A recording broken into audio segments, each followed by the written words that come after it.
Good evening and very warm welcome to news edge with Fariha Idris. भारतीय आबी जारियत और बारिशों के बायस पंजाब के दरियाओं और नदी नालों में शदीद सैलाब की सूरत हाल इस वक्त भी बरकरार है। दरियाए रावी में सैलाबी पानी की सतह बुलंद होने के साथ साथ पानी की रफ्तार भी तेज़ हो रही है। दरियाए रावी में भी सैलाबी पानी के बहाव में मुसलसल इजाफा हो रहा है, जिसके बायस लाहौर में शाहदरा के मुकाम पर ऊंचे दर्जे का सैलाब है। रावी, चनाब और सुतलज में सैलाबी रेला गुजरने के बायस इतराफ की देहात ज़ेरे आब आ चुके हैं, जबकि खड़ी फसलें भी तबाह हो चुकी हैं। कई छोटे बंद भी टूट गए हैं। सैलाबी रेलों की वजह से 22 अफराद जाँ बहक होने की इतलात भी आई हैं, जबकि दर्जनों लोग इस वक्त लापता हैं। अब तक कहाँ कहाँ सैलाब का खतरा दरपेश है, उस पर एक नज़र डाल लेते हैं। दरियाए रावी में साइफन के मुकाम पर पानी के बहाव में मुसलसल इजाफा हो रहा है, जो इंतहाई ऊंचे दर्जे के सैलाब की सतह पर पहुंच चुका है। साइफन से पानी का बहाव 2 लाख क्यूसेक से तजावुज कर चुका है। दरियाए रावी में शाहदरा पर पानी में इजाफे के बाद ऊंचे दर्जे का सैलाब है और पानी का बहाव 1,97,000 क्यूसेक हो चुका है। रावी में जस्टर के मुकाम पर सैलाब का जोर कम होने लगा है। पानी का बहाव 1,52,000 क्यूसेक पर आ चुका है। दरियाए चनाब में हेड कादराबाद में पानी के दबाव में अब कमी हो रही है। काटाबाद हेडवर्क्स में पानी का बहाव कल की निस्बत 1 लाख क्यूसेक कम सतह पर आकर 9 लाख क्यूसेक पर आ चुका है। हेड काटाबाद की सलाहियत 8 लाख क्यूसेक है, इसलिए सूरत हाल अब भी गैर मामूली है। दरियाए चनाब में हेड खानकी पर पानी के बहाव में कुछ कमी आना शुरू हो गई है। हेड खानकी पर पानी का बहाव 10 लाख क्यूसेक से कम होकर 8,59,000 क्यूसेक पर आ चुका है। दरिया सुतलज में गंडा सिंह वाला के मकाम पर पानी का बहाव 2,61,000 क्यूसेक से जायद है। हेड मराला पर ऊंचे दर्जे का सैलाब है, यहाँ पानी का बहाव 1,91,000 क्यूसेक है। दरियाए रावी में बलोकी और सुतलज में सुलेमान की पर दरमियाने दर्जे के सैलाब में दरियाए रावी ने नारंग मंडी में तबाही मचा दी। हज़ारों एकड़ ज़राई अराजी तबाह हो गई। प्राइम मिनिस्टर शहबाज शरीफ भी आज हमें एक्शन में नजर आए और सैलाबज़दा इलाक़ों का दौरा किया। वज़ीर आज़म ने कहा है कि हमें पानी के ज़खायर की तामीर करना है, बड़े डैमों समेत छोटे आबी ज़खायर की तामीर के लिए काम करना होगा। पहले ज़रा उनकी स्टेटमेंट देखिए, फिर इससे बात करेंगे। वाटर स्टोरेज कैपेसिटी हमें बिल्ड करनी है। स्टोरेज होगी तो फ्लैश फ्लड्स में भी कमी आएगी। अगर स्टोरेज नहीं होगी तो फिर हम जितनी भी कोशिश कर लें वो कोशिश इनकम्प्लीट होगी। हमें ये रिसोर्सेज खुद जनरेट करने होंगे। जो पिछली हमारी एपेक्स कमेटी की मीटिंग इस्लामाबाद में हुई थी, मैंने इस इशू को फ्लैग किया था कि storage capacity need of the hour, और इसके लिए हमें बगैर वक्त जाए किए उसकी तैयारी करनी चाहिए। चाहे वो भाषा डैम है, मोमन डैम है, या फिर सूबों में आपके यहाँ पंजाब में 1-2 चनियोट में आपके पास 1-2 बड़े इंपॉर्टेंट पॉइंट्स हैं, यहाँ पर आप स्टोरेज कैपेसिटी बिल्ड कर सकते हैं। इसी तरह जहाँ जहाँ हम नॉर्थ में छोटे छोटे डैम बना सकते हैं, तो ये वो अमल है जिसके ऊपर हम आज उसका आगाज करेंगे तो कई साल लग जाएंगे इस अजीम मंसूबे को मुकम्मल करने के। ये सलूशन कोई बहुत नॉवल आइडिया नहीं है। मुसलसल हर बार जब ये बात होती है तो इसी किस्म के सलूशन की बात की जाती है। वज़ीर मनसूबाबंदी एहसन इकबाल ये कह रहे हैं कि भारत ने अपनी जानिब शानदार बंद बांधे हुए हैं, उन्हें भी देखिए। सर, अगर आप रिवर रावी देखें, इंडिया ने अपनी साइड पे इतने शानदार स्पर्स बनाए हैं और बंद बनाए हैं कि उन्होंने सारा पानी वो हमारी तरफ फेंक देते हैं, उनकी तरफ मिनिमम डैमेज होती है। तो ये एक मैं समझता हूँ कि अब जो सबसे बड़ा काम है वो अब हमारा इरिगेशन डिपार्टमेंट के तहत हमें आइडेंटिफाई करना चाहिए कि किधर स्ट्रक्चर्स को स्ट्रेंथन करना है, किधर हमारे गैप्स हैं। वज़ीर आला खैबर पख्तूनख्वा अली अमीन गंडापुर ने कहा है कि पंजाब को भी सैलाब का सामना है, उनकी हुकूमत मदद के लिए तैयार है। उनको भी देखिए। पंजाब में भी सैलाब आ गया है, पंजाब भी हमारा है और हमारा मुल्क है पाकिस्तान। जहाँ कहीं पर भी ऐसी कोई चीज या ऐसी कोई आफत आती है तो पूरी कौम को मुत्तहिद होकर उस पर इकट्ठा होकर उसके लिए काम करना चाहिए। और इंशाल्लाह हमारी सर्वे से पूरे पाकिस्तान में कहीं पर भी हमारे लोगों पर कहीं भी इस तरह की अगर कोई भी ऐसी सिचुएशन बनती है तो हमारी हुकूमत और हम उसके लिए हर वक्त तैयार हैं और हाजिर हैं। कमर ज़मान कायरा साहब and Ahmed Awais साहब, thank you so much for joining us. I will start with you Kaira साहब। क्विक रिमाइंडर, वैसे तो बहुत सारे ऐसे इंसिडेंट्स हैं, लेकिन गिलगित बल्तिस्तान में भी एक दफ़ा सैलाब का खदशा हुआ था, आपको याद होगा। You were information minister, as reporters we were covering that. तब आपने भी सोल्यूशन बताए थे एंड मोर और less it's not about you. Solution यही होता है जो आज भी हुकूमत बता रही है, मसला इम्प्लीमेंटेशन में होता है। आई नो कि environmental change is a huge issue, लेकिन आपको लगता है कि इम्प्लीमेंटेशन भी होती है? पर यह एक तो एनवायरमेंटल इशू सीरियस इशू है जो अभी तक पूरी तरह प्रेडिक्ट भी नहीं किया जा रहा या जा पा रहा कि ये क्या क्या रुख इख्तियार कर सकता है। जिस तरह आज भी चेयरमैन एनडीएमए ने बताया कि अगले साल फोरकास्ट ये है कि 22% मानसून ज्यादा होंगे इस साल से। तो ये अंदाजे हैं। दूसरा प्रॉब्लम ये है कि हर हुकूमत जब भी कभी ये तूफान आते हैं या इस तरह के सैलाब आते हैं तो हर हुकूमत यही सोचती है कि हमें रिजर्वायर बनाने हैं, हमें इस्पात ठीक करने हैं, हमें बांध बेहतर करने हैं।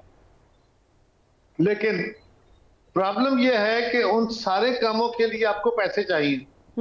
मसलन आपने दासू डैम बनाना है जो कि बन रहा है, अगर उसके लिए ज्यादा पैसे आपके पास अवेलेबल हो तो वो और तेजी से काम हो सकता है।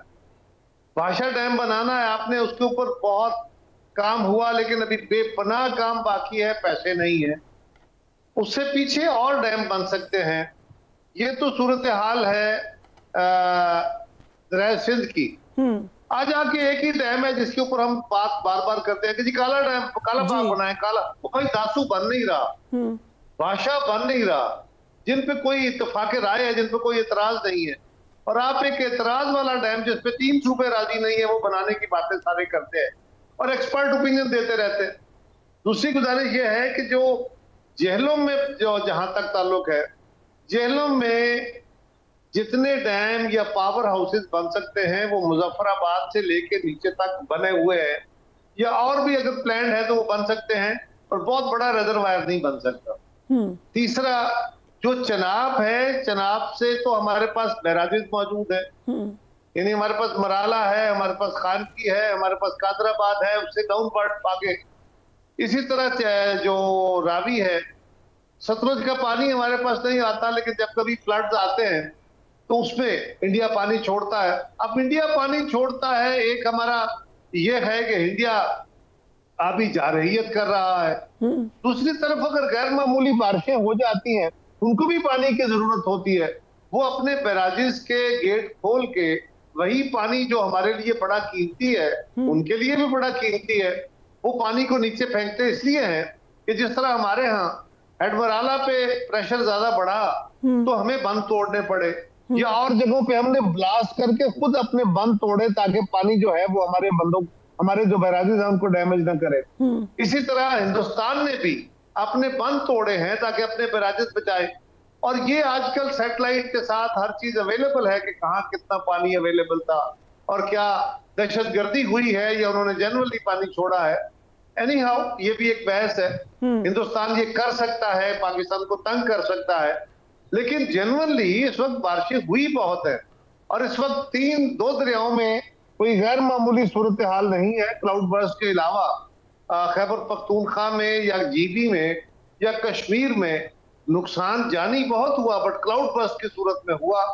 दरिया के अंदर बहुत ज्यादा पानी नहीं आया। इसी तरह दरियाए जेहलम के अंदर भी पानी बहुत ज्यादा नहीं आया। तो हिंदुस्तान का जो जम्मू का एरिया है उसके ऊपर जो कैचमेंट एरिया है वहां होने वाली बारिश ने बुनियादी तौर पे श्रीनगर जम्मू ने वो सारे का सारा पानी, और फिर सियालकोट में, नारोवाल में ये जो पानी सारा बारिश होती है, ये पीछे से पानी आता है, ये सारे का सारा 2 दरियाओं में, मेजर दरियाए चनाब में, जिसमें वहां पे बड़े बड़े नाले हैं, एक और डैक और इस तरह के, और क्योंकि दरिया जितने नाले उनमें पानी आता है और फिर रावी में आता है। इस वक्त सतलुज में भी पानी उन्होंने छोड़ा हुआ है। तो ये कहना कि ये हुकूमतें करती नहीं है, वसाइल नहीं है, और वसाइल कहां से लाएं? हाँ, आप अपने कुछ काम रोक दें, बंद कर दें और डैम बनाने शुरू कर दें तो फिर उस सेक्टर पे प्रेशर आ जाएगा। तो इसको प्रेफरेंस देनी होगी। यकीनन ये हमारे लिए एक लाइफ लाइन है, इसको बढ़ाने की जरूरत। राइट। सो अहमद अवैस साहब, मरियम औरंगजेब साहब की एक स्टेटमेंट है, पहले जरा वो देखिए। रिवर बेल्ट्स के ऊपर जो सोसाइटीज हैं और जो लोग रहते हैं वो भी पाकिस्तानी हैं, तो कोई पाकिस्तान से अलग लोग नहीं है, उनके भी घर हैं, उनकी इन्वेस्टमेंट्स हैं। अब अगर आप ये कहें कि वो किस शख्स की सोसाइटी है तो उसको बचाने के लिए गवर्नमेंट का फर्ज है कि उसको बचाए। गवर्नमेंट का फर्ज है तमाम पाकिस्तान के शहरियों को बचाएं, जिस तरह भी कोशिश कर सकते हैं, और वही गवर्नमेंट कर रही है। हमारे लिए ये तफरीक करना कि हाउसिंग सोसाइटी किसकी है और किसकी नहीं है, हमारे लिए हर शहरी की जान, उसका माल, उसका तहफ्फुज हमारा फर्ज है, और हम बिल्कुल उसी तरह करें। जिसकी जरूरत जरूरत पड़ेगी वो इकदाम करेंगे। जो भी एक्सपर्ट व्यू है उसको मद्देनजर रखते हुए जो फोकस है, जो मकसद है, वो पाकिस्तान के हर शहरी को इस आफत से बचाना, उनके माल को से, उसके मवेशी को, उनके रोजगार को इससे बचाना। मरियम औरंगजेब की जो स्टेटमेंट है उसके बरक्स वज़ीर ख़जाना मोहम्मद औरंगजेब ने ये कहा है कि आपको सोचना पड़ेगा कि दरियाओं के किनारे बनने वाली रहायशी मंसूबों पर क्या सवालात खड़े होते हैं। उनको भी ज़रा देखिए, इन स्टार्क कंट्रास्ट है उनकी स्टेटमेंट से।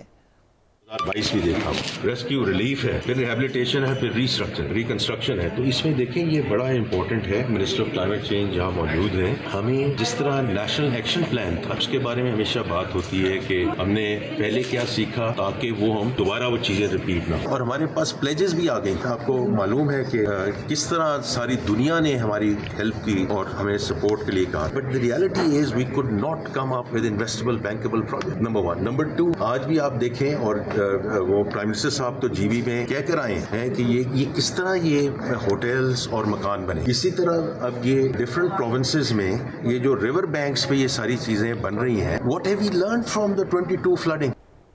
अहमद अवैस साहब, ये कहा है वज़ीर ख़जाना ने कि जैसे कि हमने नैप बनाया था, यानी नेशनल एक्शन प्लान बनाया था, ऐसे ही मौसमियाती तब्दीलियों के नुकसान से बचने के लिए अब एक प्लान बनाना पड़ेगा। जैसा कि कारी साहब ने कहा कि अब तो हमें डैम बनाने पड़ेंगे। इस मामले पर आपके ख्याल से नेशनल यूनिटी होनी चाहिए, पीटीआई सपोर्ट करेगी इसको? देखिए, बात मैं आपको बताऊं कि ये हमारा बड़ा अनफॉर्चुनेट है एस्पेक्ट के, जैसे कारा साहब ने अभी ये बात की है ना, बिल्कुल यही ज़रूरत है वक्त की। लेकिन हर दफ़ा जब कभी फ्लड की कैफियत होती है तो इसी के ऊपर जोर दिया जाता है कि जी डैम बनाने चाहिए, छोटे डैम बने, बड़े डैम बने, कोई सदेबाब हो, कुछ हो। लेकिन जिस वक्त वो वक्त गुजर जाता है फिर कोई पूछता ही नहीं है। अभी आप देखें ना कि अभी आप देखें कि ये साकिब निसार साहब ने, चाहे वो एक कंट्रोवर्सी की आपने होती रही कि जी फलां ठीक थे, फलां फैसला, फलां कुछ जैसा जो भी कहा, लेकिन उन्होंने काफ़ी सारे पैसे जमा करवाए थे। गालिबन कुछ बिलियन रुपीस जो हैं वो जमा इस फंड में हुए। बड़ा नहीं तो कोई छोटा डैम ही बना लेते। बट कंसीडरिंग आप इतने सीनियर पॉलिटिशियन, सर कोई क्वेश्चन इसको भी हम डिस्कस कर लेंगे, बट क्या साकिब निसार साहब का काम था कि वो डैम बनाते या उसके लिए फंड कलेक्ट करते? उन्होंने तो फंड जमा किए थे, मैं बात कर रहा हूँ। उन्होंने तो एक ये कैंपेन चली थी, उसमें उन्होंने कुछ फंड उनके कहने पे भी जमा हुए थे। मैं ये अर्ज कर रहा हूँ कि वो फंड मौजूद हैं। वो फंड जो है किसी डैम के लिए, बड़ा नहीं, किसी छोटे डैम के इस्तेमाल में आ जाता तो शायद वो कुछ ना कुछ जो सहारा तो होता। मेरा मकसद कहने का ये है कि जब सर पे आ पड़ती है, जब हम कुछ नहीं कर सकते तो उस वक्त हम ये बात इसका जिक्र करते हैं और भाग दौड़ करते हैं। वो भाग दौड़ ही होती है, उससे बियॉन्ड हम नहीं कुछ कर सकते। जैसे अब हो रहा है इस वक्त, अभी ठीक है, जैसे कायर साहब अभी बता रहे थे कि इंडिया में एक तो बारिशें, वाकई इसमें कोई शक नहीं है कि बारिशें हुई हैं, इस दफ़ा ज़्यादा बारिशें हुई हैं, इंडिया में भी हुई हैं। वहाँ भी उनको अपने बंद तोड़ने भी पड़े हैं, अपने डैम्स को, वो रेजरवायर्स को, और उनको बचाने के लिए। लेकिन एट द सेम टाइम वो इस वक्त जो है इंडिया हमारा दुश्मन है और मोदी जो है वो अपने ज़ख्म चाट रहा है। तो कोई बाइद नहीं है कि उसने इस सिचुएशन का फ़ायदा उठाकर एकदम से पानी छोड़ दिया है और हमें एक मुसीबत में डाल दिया। लेकिन हमारे पास ये कैफियत जो थी, ये तो कई महीने पहले से पता था। इसकी मोदी की दुश्मनी का भी पता था और बारिशों का भी पता था। हमने कोई प्रिएम्प्टिव मेजर लिया पहले, ये हम भी तो देखें। ठीक है, प्रॉब्लम ये भी है। राइट। सो वज़ीर ख़ज़ाना ने जो कहा कि एक नेशनल एक्शन प्लान की तरह इकट्ठे होना चाहिए, क्या पीटीआई सपोर्ट करेगी इस सजेशन को? हाँ, कोई किसी भी पॉजिटिव काम का जब भी आएगा क्यों नहीं सपोर्ट करेंगे। ओके, चलिए, दैट्स वेरी इंटरेस्टिंग। सो कारा साहब, एक तो डैम के लिए जो पैसे well pointed out by Ahmed Awais साहब कि एक कोशिश तो की थी डैम के लिए अवेयरनेस क्रिएट करने के लिए या पैसे कलेक्ट करने के लिए। How do you look at that? और क्या एक कंसिस्टेंसी होनी चाहिए इस मामले के लिए? यकीनन सब पार्टीज को इकट्ठे हो जाना चाहिए, प्रायोरिटी पे ले आना चाहिए डैम को। देखिए, जो भी रिजर्वायर बनाने हैं, मैंने अर्ज किया कि सिंध के ऊपर जो रिजर्वायर बन सकते हैं वो तो ऑलरेडी बन रहे हैं, और बनाने हो तो कोई एतराज नहीं है। चनाब के ऊपर बनाने हो कोई एतराज नहीं है, जेलम पे बनाने हो कोई एतराज नहीं है, रावी और सतलज पे बना सकते हैं, जरूर बनाएं। आपके पास वसाइल पैदा होते हैं तो जरूर करें। सिवाय एक डैम के जिसके ऊपर इत्तेफाक नहीं है कौम का, उस पे मैं अभी हमें इत्तेफाक राय करना चाहिए, जो बन सकते हैं वो बना लें। लेकिन दूसरी बात यह है कि ये जो साकिब निसार साहब ने मेहरबानी की थी ना, वो कोई 8-10 अरब रुपया इकट्ठा हुआ था। आपको पता है कि भाषा डैम के लिए 11-12 अरब डॉलर चाहिए, अरब डॉलर, कई हजार अरब रुपया, उसमें से 23 अरब आई गेस, पीनट 23 जितना भी था, it was just a peanut. और हम उस वक्त भी कह रहे थे कि ये आपका काम नहीं है, और ये पैसे कौम से डोनेशन लेके नहीं बनेगा। और ऊपर से तमाशा क्या है, मेरी इतला है, पता नहीं ये दुरुस्त है कि नहीं, लेकिन मेरी इतला ये है कि वो पैसा गवर्नमेंट ऑफ पाकिस्तान को नहीं दिया गया। अभी भी वो पैसा सुप्रीम कोर्ट के अकाउंट में पड़ा है। ये तो आप बहुत बड़ी बात करें कार साहब, you don't have access to जो मेरी इतला है वो ये है, वो मेरी इतला जो ये है। और भाषा डैम पे भी काम हो रहा है। काजी फायज ईसा साहब का आपको याद होगा, उन्होंने ये कहा था, इट वाज हिज उनकी स्टेटमेंट थी कि ये ट्रांसफर किए जाएं गवर्नमेंट के फंड में। ही सेड दैट सिंध में बट ट्रांसफर नहीं हुए। एक हाउसिंग सोसाइटी के अंदर, सिंध के अंदर एक हाउसिंग सोसाइटी को फाइन किया गया कई 100 अरब रुपए का, उसमें से कुछ पैसे जमा हुए, वो भी अभी तक सुप्रीम कोर्ट के अकाउंट में पड़े हैं। हालांकि सुप्रीम कोर्ट के अकाउंट में नहीं, वो फेडरल गवर्नमेंट के अकाउंट में चले जाने चाहिए, या अगर किसी सूबे का फंड है तो सूबे के कंसोलिडेटेड फंड में जाने चाहिए। Why that money is lying with the supreme court. ठीक है, सो आप कह रहे हैं कि जो साकिब निसार साहब ने फंड जमा किया था, अगरचे काजी फायज ईसा ने चीफ जस्टिस कहा था कि इसको ट्रांसफर कर दिया जाए, वो ट्रांसफर नहीं हुआ अकॉर्डिंग टू योर इंफॉर्मेशन। मेरी इतला के मुताबिक, हो सकता है मेरी गलती हो, लेकिन मेरी इतला के मुताबिक कि वो पैसे अभी तक उस तरह ट्रांसफर नहीं हुए, और जो सिंध वाले पैसे हैं वो भी ट्रांसफर नहीं होने चाहिए। और वो उन डैमों पे ही अगर लगे, भाषा पे इस वक्त शदीद जरूरत है पैसों की, भाषा पे काम जारी है, उन पे काम के ऊपर पैसे देने चाहिए ताकि वो पैसा वहां इस्तेमाल हो। ठीक है, हम एक ब्रेक लेते हैं, उसके बाद पॉलिटिकली अब पीटीआई ने जो फैसला किया है उसकी इम्प्लीकेशन क्या होने जा रही है, right after break.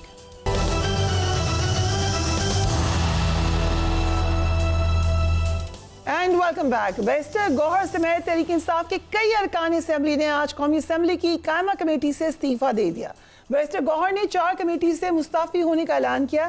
Tehreek Insaf की सियासी कमेटी की जानिब से ज़िमनी इलेक्शन के बॉयकॉट के बाद अब हुकूमत कौमी असेंबली में मज़ीद नशिस्तों के हसूल के लिए काफ़ी पुरइतमाद हो चुकी है। इस हवाले से जो मशीर हैं वज़ीर आज़म के राना सनाउल्लाह, उन्होंने कहा है कि बानी तहरीक इंसाफ लगता है कि जेल में 14 साल पूरे करने जा रहे हैं। अहमद अवैस साहब, खबरें ये हैं कि पहले मरहले में कायमा कमेटी से इस्तीफा, दूसरे मरहले पर पार्लियामेंट का बॉयकॉट और फिर पार्लियामेंट से इस्तीफे दिए जा सकते हैं। तो जो राना साहब कह रहे हैं कि माइनस खुद होने की कोशिश है, इज दैट ट्रू? देखिए, वो राना साहब जो 14 साल की बात कर रहे हैं, अगर उनकी अपील समात के लिए नहीं लगेगी तो यकीनन 14 साल जेल में ही रहेंगे। You agree with Rana Sanaullah? जबकि कानून ये है कि जब उन्होंने अपील दायर कर दी, अपील के साथ एक एप्लीकेशन होती है, जो हर अपील के साथ बिला तखसीस जब भी किसी को सज़ा हुई और उसके साथ जब उसने क्रिमिनल अपील दायर की, तो एक उसको सेक्शन 426 के अंडर एक एप्लीकेशन होती है जो सस्पेंशन ऑफ सेंटेंस के लिए होती है। और वहाँ पे जज जो है ये उसको जब सुनता है, समाअत करता है, तो वो ये देखता है कि अगर तो बहुत फुल प्रूफ केस है कि जिसमें कोई सूरत नहीं है तो वो उस एप्लीकेशन को टर्न डाउन कर देगा, वरना वो सस्पेंड कर देता है। और फिर अपील की जब वक्त के ऊपर समाअत 1 साल बाद हो, 2 साल बाद हो, तो वो फिर उसका फाइनल फैसला होता है। लेकिन आप देखिए यहाँ पे 2-3-4 दफ़ा वो ये सस्पेंशन ऑफ सेंटेंस की एप्लीकेशन लगी है, लेकिन समाअत नहीं हुई, किसी न किसी हीले बहाने से उसको अर्जेंट कर दिया। ये तरीक़ेकार जो है, ये बताइए इसको कहाँ का इंसाफ कहेंगे? ये सिस्टम जो है, इसको इस तरह बिगाड़ करके और निज़ाम को ऐसा ख़राब करके, इसको पाकिस्तान के लिए तो बेनिफिट नहीं होगा इसका। राइट। एक शख्स को आप कोर्सिव मैया लेके जेल में डाल लेंगे, वो ज़िंदगी गुजार लेगा, लेकिन क्या ये मुल्क के लिए ये निज़ाम ठीक है? ठीक है, कहते हैं justice delayed is justice denied. Okay, ये हमें इस तरह सोचना चाहिए, इन टर्म ऑफ पाकिस्तान सोचें, in term of future of Pakistan सोचें। हम एक शख्स को सामने रख के, उसके खौफ को सामने रख के हम सारी पॉलिसीज ना बनाएं। कायरा साहब, जो राना सनारा साहब का प्लान या जो उन्होंने कहा है कि पीटीआई ये खुद अपने साथ करी है, वो ये है कि आइंदा इलेक्शन तक पीटीआई नहीं होगी, उसके बाद आम इंतखाबात होंगे, नई पार्लियामेंट और नया सिस्टम आ जाएगा and PTI will be gone. ये पॉसिबल है अगर 14 साल जेल भी होती है लेट्स से? देखिए, गॉन तो खैर क्या होता है, लीडरशिप जो होती है वो लोगों के जहनों से ताकत के जोर पे महव नहीं हो सकती। जुल्फकार अली भुट्टो को एलिमिनेट कर दिया गया तो लोगों के जहनों से महव नहीं हुए। लेकिन सवाल ये है कि पीटीआई क्या कर रही है? पीटीआई खुद अपने आप के साथ और मुल्क के साथ एक और ज्यादती कर रही है। अब इस वक्त देखना यह है कि या तो आप इस निज़ाम को बदलने के लिए कोई ऐसा तहर्रक, कोई अवामी कुछ कर रहे हो। एक तरफ आप ये कह रहे हैं कि ये सारा कुछ जबर का निज़ाम है, आप ये कह रहे हैं कि अदालतें आज़ाद नहीं हैं, आप ये कह रहे हैं कि मुख्तलिफ इदारे आज़ाद नहीं हैं, और दूसरी तरफ आप खुद भी उस तरफ चल रहे हैं जो सिस्टम को और कमजोर करता है। अगर आप पार्लियामेंट में बैठेंगे, अगर आप इलेक्टोरल प्रोसेस में हिस्सा लेंगे तो आप प्रोसेस को मजबूत करेंगे।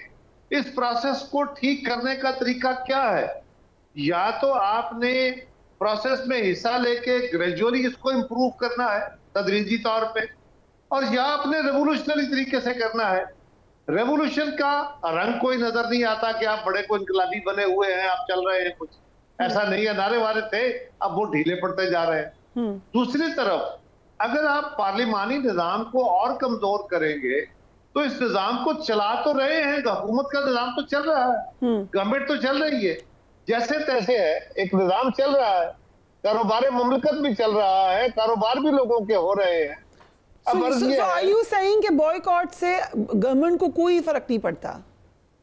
नहीं, देखें, ये गवर्नमेंट को तो जो भी फर्क पड़ेगा, थोड़ा पड़ेगा, ज्यादा पड़ेगा, कोई फर्क नहीं। लेकिन मेन फर्क तो यह है कि पीटीआई सियासी निजाम को इससे बाहर निकल के क्या करेगी। क्या आप कोई रेवोल्यूशन की तरफ जाने के प्लान कर रहे हैं? और अगर वो नहीं है तो फिर असेंबलियों से निकल के या असेंबलियों से इस्तीफे देके आप असेंबलियों में बैठे, आप इलेक्टोरल प्रोसेस में हिस्सा लें।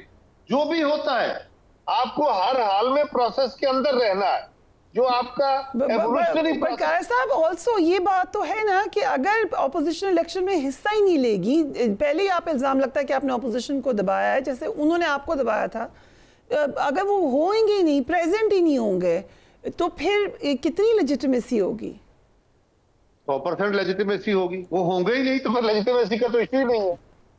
मतलब जो भी कैंडिडेट लड़ेंगे इलेक्शन मुख्तलिफ 4-6 जमातों के, उनमें से वो कहेंगे जी वो तो इलेक्शन में आए नहीं। मुझे वक्त दीजिएगा। ओके, ठीक है। यू आर सेइंग कि एंड इसमें एक ये राय है अहमद अवैस साहब कि या तो शुरू में बॉयकॉट करते, अब आप इससे निजाम का हिस्सा बायकॉट करना मसले का हल नहीं है। ठीक, बायकॉट करने से क्या करेंगे? वहां 4-6 जमातें होंगी, कोई इंडिपेंडेंट होंगे, वो इलेक्शन लड़ लेंगे, गवर्नमेंट कहेगी कि हमारे बंदे जीत गए, आप कहते रहिए कि नहीं हमारे साथ जाती हुई, हमने तो बायकॉट किया था। इस बायकॉट का क्या फायदा होगा? अगर आप समझते हैं कि निजाम खराब है, निजाम ठीक नहीं चल रहा, आप उसको एक्सपोज करते रहे, लोगों के जहनों में इस चीजों को डालते रहे।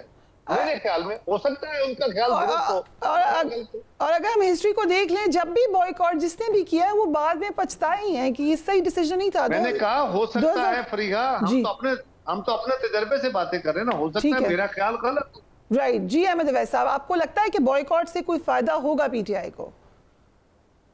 देखिए मेरी बात सुनिए, सवाल ये है कि ये निज़ाम, ये जो इस वक्त सिस्टम बना है, ये रिगिंग और कानून की बालादस्ती के निज़ाम को ख़त्म करके ताकत की बालादस्ती के निज़ाम से शुरू हुआ, और उसके बाद 26वीं तरमीम के बाद कंप्लीटली वो सिस्टम जिसको कहें आप, जो एनलाइटेंड सिस्टम है कि जिसमें कॉन्स्टिट्यूशन है, एक ज़ाब्ता हुकूमत के चलाने का निज़ाम, उसके बाद एक रूल ऑफ लॉ का कॉन्सेप्ट है, आज़ाद अदली का कॉन्सेप्ट है, फंडामेंटल राइट्स का कॉन्सेप्ट है, आपने उस सब का पामाल कर दिया ये 26वीं तरमीम लाकर।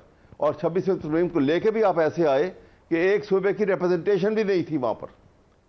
जो कॉन्स्टिट्यूशन चारों सूबों ने मिलकर बनाया था उसमें अब तरमीम करते हैं, इतनी मैसिव तरमीम करते हैं, और वहाँ पे KPK के अंदर का भी सेनेट के इलेक्शन नहीं हुए थे और उसके बगैर आपने तरमीम इस उजलत में कर ली, और ये वैसे ही गैर आईनी है। अब ऐसी सूरत में मेरी बात सुन लीजिए, मैं आपके सामने अर्ज कर रहा हूँ, तो आप बोल लीजिएगा। मैं अर्ज कर रहा हूँ कि आप सवाल ये है, अब जबर का ये निज़ाम जो है, एक दो तरीके हैं कि या तो जबर के निज़ाम के आगे हम सर तस्लीम खम करें और मान लें, ये उस अगर ये उसूल है तो फिर एक सीट पे तो लड़ ही रहे हैं इलेक्शन, दैट्स द पॉइंट। 2 साल से साथ है ही, इसीलिए कर रहे हैं ना कि वो एक जो, क्योंकि एक ओपिनियन थी फ्लोट कर रही थी, कुछ चाह रहे थे कि इलेक्शन लड़े, कुछ था एक मेजॉरिटी के ना लड़े, तो एक इसलिए किया गया कि पता लग जाएगा आपको कि एक इलेक्शन से कि किस हद तक रिगिंग जिस तरह पिछले इलेक्शनों में हुई है, यहाँ भी आपको मालूम हो जाएगा कितना ओपनली होती है। ठीक है जी, और फायदा नहीं है, यूजलेस। वैसे मेरी इतला ये है कि अगर आप वहां इलेक्शन लड़ने की कोशिश न करते, अगर वहां भी बाइकआउट होता तो आपके उस कैंडिडेट ने वहां इलेक्शन लड़ लेना था, या आपकी जमात के लोगों ने वहां इलेक्शन लड़ना था। ये एक प्रेशर आया जिसकी वजह से हुआ है। लेकिन मेरा तो सवाल ही और है प्रिया, एक तो पहले मैं ये अर्ज कर रहा हूं कि आपका हक है, अगर आप इस निजाम से बाहर निकल के बैठ जाएंगे तो आपकी आवाज कहां सुनाई देगी? आप पार्लियामान में हैं, आपकी आवाज सुनाई देती है, आप असेंबलियों में हैं, आपकी आवाज सुनाई देती है, और आप इलेक्शन में जाएंगे तो आपकी आवाज सुनाई देगी। यूजर्पर से बैठे हुए हैं। चले ऐसा ही सही यूजर्पर सही, आप भी उसका हिस्सा है। आप सवाल यह है कि आप 26वीं तरमीम को कह रहे हैं कि सारा पाकिस्तान का सिस्टम बिगाड़ के रख दिया। मुझे ये बताइए 26वीं तरमीम में वो क्या किया गया? क्या जज बदल दिए? क्या जजों के ज़मीर बदल दिए? क्या उन जजेस को आप बेअसूला कहना शुरू हो गए अचानक? वही जजेस थे, उन्हीं के ऊपर बेंच बनते थे, आज एक बेंच के जिम्मे लगा दिया गया। आपके मैं आपको 2 मिसालें उसकी दे देता हूं, अभी आप बात कर लीजिए। मैं छोटी सी गलत कर लूं कि एक उन्हीं जजेस में वही सुप्रीम कोर्ट जो इस तरमीम के बाद नहीं बनी, उसी सुप्रीम कोर्ट के कुछ जजेस जो पहले कॉन्स्टिट्यूशनल बेंच बन के केस सुनते थे, उसी में से कुछ जजेस के जिम्मे लगा के अब आपने परमानेंट केस सुनने। या तो आप ये कहिए कि वो जो है कॉन्स्टिट्यूशनल बेंच वाले जजेस, वो तो जी जमीर बेच बैठे हैं, वो तो जी खराब लोग हैं, उनको तो फिर फारिग करना चाहिए, फिर ये मुतालबा करें। राइट जी, अहमद अवैस साहब, then have to wrap up the show. आप इसका जवाब देना चाहते हैं? जो कायद साहब कह रहे हैं कि क्या फर्क पड़ा है 26वीं तरमीम के बाद? देखिए ना, फर्क सवाल ये है, अभी तो मैं उसकी भी बात उस तरफ आता हूँ, मैं अभी इसी का जवाब देता हूँ। देखिए, ये कहते थे 26वीं तरमीम में कुछ नहीं हुआ। मैं आपको ये बताऊँ कि आर्टिकल कॉन्स्टिट्यूशन का आर्टिकल 189 और आर्टिकल 190 वो कहते हैं कि सुप्रीम कोर्ट का जब कोई फैसला आ जाए तो बाउंडन ड्यूटी है सिविल और जुडिशल अथॉरिटीज़ की कि मनोअन उसको फौरन इम्प्लीमेंट करे। ठीक है, आप इसको सामने रख लीजिए। 12 जुलाई को सुप्रीम कोर्ट के फुल कोर्ट ने फैसला दिया रिजर्व सीट्स के ऊपर। वैसे बड़ी माजरत से हम बात कर रहे हैं बेंच की, वो जो बेंच बना उसका, ये जो फैसले के ऊपर इतराज है वो एक और बहस है, जरूर कीजिए। मैं आपको बात कर रहा हूँ। मैं देखिए, ने क्या किया? अब देखिए 26वीं तरमीम आई ना, वहां इन्होंने एक जुडिशल बेंच बना दिया। अब जुडिशल बेंच को 26वीं तरमीम को जब चैलेंज किया गया, और ये एक रूटीन की बात है, ये कारर साहब इसको भी वेरीफाई करेंगे, जब भी कोई लेजिस्लेशन का एक्ट होता है पार्लियामेंट से और तरमीम हो किसी भी शक्ल के अंदर, तो वो कोई भी उसको चैलेंज कर सकता है कोर्ट के अंदर, और अदालत जो है उसका फैसला करती है कि ये सही है या गलत है। ठीक है, और उसको डिसमिस कर देगी या उसका वो बदलना पड़ेगा अगर वो एक्सेप्ट कर ले जी। तो क्या होता क्या है कि अगर ऐसा कोई चैलेंज कर दे तो अदालत सारे काम छोड़ के पहले उसको निपटाती है कि जिसने उसकी अथॉरिटी को चैलेंज किया हुआ है। राइट। अब यहाँ पे को 3 दर्जन से ज्यादा पिटीशन जो है कॉन्स्टिट्यूशनल पिटीशन, जिसमें 26वीं तरमीम को चैलेंज किया गया हुआ है, वो पड़ी हुई है पेंडिंग।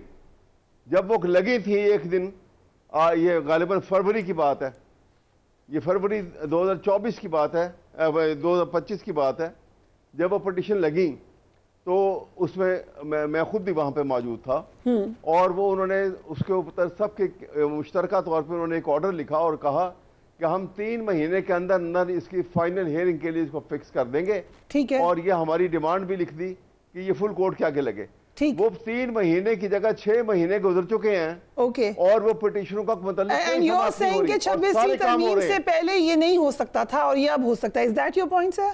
नहीं, ये नहीं होता। जो भी कानून होता है जब तक वो चैलेंज नहीं होता, जब तक आप उसको स्ट्राइक डाउन करने का जो पिटिशन है, जब को उसका फैसला नहीं करते आपको कोई और काम नहीं करना चाहिए। ये इन एसेंस लेकिन सारे काम हो रहे हैं। राइट जी। सारे फैसले हो रहे हैं लेकिन उसका फैसला रुका हुआ है। मुल्क के अंदर अदालतों ने ये मैं बता रहा हूँ आपको इसी तरह से, इसलिए 40 सालों के जजेस जो है इस तरमीम ने ये direct judiciary under the thumb of the executive आ गई है। बट पहले ये बिल्कुल आइडियल सिचुएशन अगर थी क्या इससे पहले 26वीं तरमीम से पहले आपके ख्याल से बिल्कुल एक आइडियल सिचुएशन थी अहमद अवैस साहब? पहले ऐसे तो नहीं थी ना। देखे ना, पहले तो आपने ये बल्कि कायरा साहब को मालूम है ये उस वक्त ये उस हुकूमत में थे कि 18वीं तरमीम हुई थी। उस 18वीं तरमीम में जुडिशल कमीशन का इनाकाद किया गया था और चीफ जस्टिस के ये मुझे क्योंकि बिल्कुल वक्त हो रहा है। सुप्रीम कोर्ट का वो इंतहाई गलत फैसला पाकिस्तान के चुने हुए लोगों को उनके फैसले को सेट असाइड करके यूनानिमस जो लेजिस्लेशन थी उसको स्ट्राइक डाउन करने जा रहे थे। किसने इख्तियार दिया सुप्रीम कोर्ट को? ये बड़ी इंटरेस्टिंग डिबेट है। मैं gentleman I have to wrap it up. Thank you so much for your time. लेकिन किसी दिन हम 18th amendment and 26th amendment को एक इनका कंपैरिजन करेंगे और ये जो बात अहमद अवैस साहब भी कर रहे हैं, कायरा साहब भी कर रहे हैं, दोनों इंटरेस्टिंग है। इसको हम दोबारा डिस्कस जरूर करेंगे विज़वी दोनों जो तरमीम हुई हैं उनके, और देन विल सी कि क्या फ़र्क है। हम ब्रेक लेते हैं, we will be right back.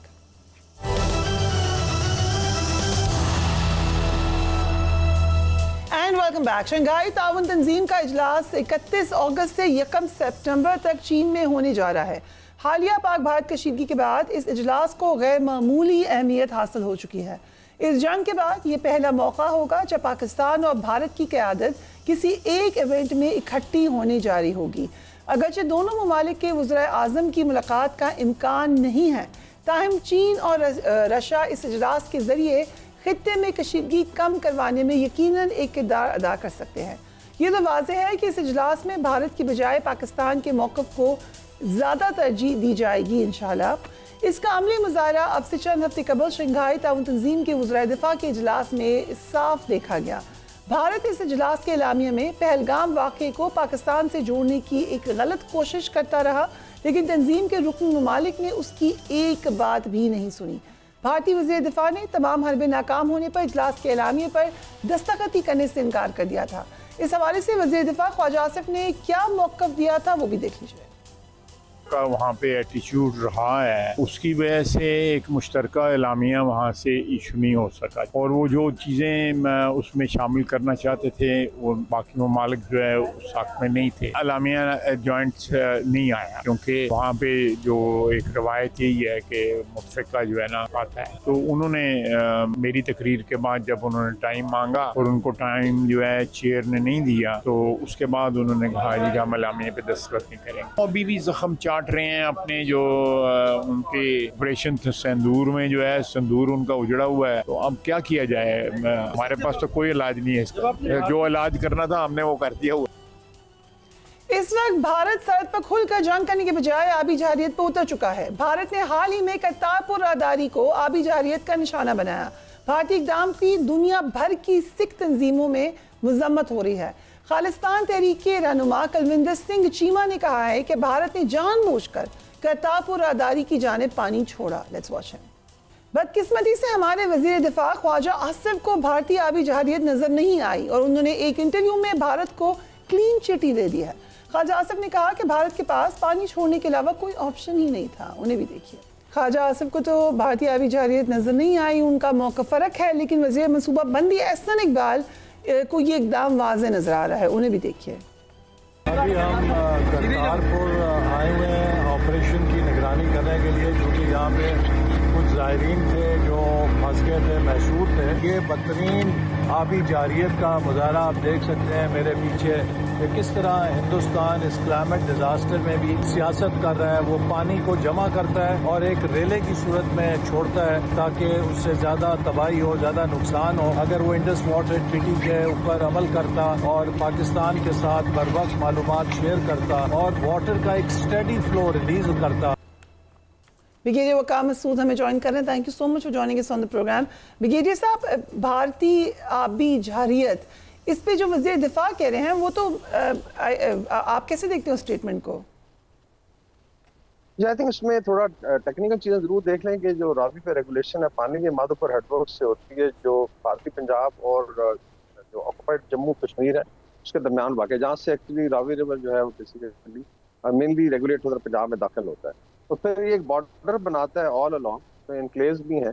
मैं इंडियन मीडिया की आई थिंक इनको बता देता हूँ, जो पंजाब की तरफ से कवरेज थी उसमें वो कहते हैं कि 3 रेले छोड़े गए और बड़े ये रेगुलेट किया गया था, यानी इस लिहाज से कि जैसे वाटर मनूवर था इसमें 1.25 लाख का, 2.25 लाख, फिर 2.5 लाख का। और आपको आई थिंक हिस्ट्री में आप देखें तो डेरा बाबा नानक हो जाए या करतारपुर जो आमने सामने है, इसमें इतनी फ्लडिंग आई थिंक हिस्टोरिकली कभी नहीं हुई। सो इट मीन्स कि इसमें एक डिलिबरेट एफर्ट हुई है और जो सिख कम्युनिटी है वो I think they already, because ये जो है डेरा बाबा नानक और उसके बाद हमारी तरफ करतारपुर जो है इनकी जन्मभूमि है, बल्कि यहाँ पर खेती वगैरह की थी बेसिकली ननकाना साहब की जन्मभूमि, और फिर यहाँ पे जी कंसिडरिंग कि करतारपुर का एक इशू है भारत को और वहीं को टारगेट कर दिया गया, सिख तंजीमें भी ये बात कह रही हैं, तो कैसे हो गया कि बिल्कुल इत्तेफाकन वही जगह जो नापसंद थी भारत को वही टारगेट हो गई? ये देखें ना, इसमें पहले भी ऑपरेशन संदूर के बाद जो है हजीमत तो उनको हुई, लेकिन सिखों का तो आना जाना बंद किया गया और अभी दे फाउंड एन अपॉर्चुनिटी।